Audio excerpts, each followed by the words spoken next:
পারছেন না, বলুন সুবহানাল্লাহ। কত মামা? এবার আসেন তাকওয়া।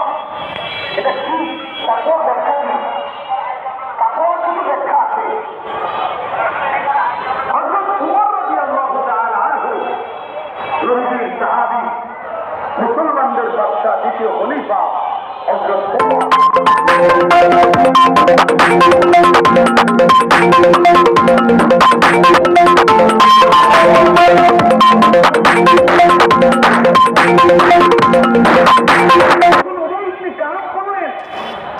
ভাই ওমর, আপনি কি কোনদিন জঙ্গলের মাঝখান দিয়ে রাস্তা চলেছেন? চতুর্পাশে কাটা আর কাটা, এমন রাস্তা দিয়ে কি আপনি চলেছে? বলেন হ্যাঁ, এমন রাস্তা দিয়ে আমি চতুর্দিকে কাটা আর কাটা। তখন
আমরা যেমন মাঝে মধ্যে ঘুরে যেতে চাই, আমাদের জন্য অনেক ভাইরা আছেন, অনেক চেষ্টা করে জীবনে কন্ট্রোল করার, ওটা থেকে বাঁচার, কিন্তু পারি না, সন্তানের পিতা এদের কিছু বলেন, পরামর্শ দেন, তখন আমাদের স্বাস্থ্য অনুযায়ী করা আমি শুনতে আমরা পরামর্শ করার চেষ্টা করি।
এবং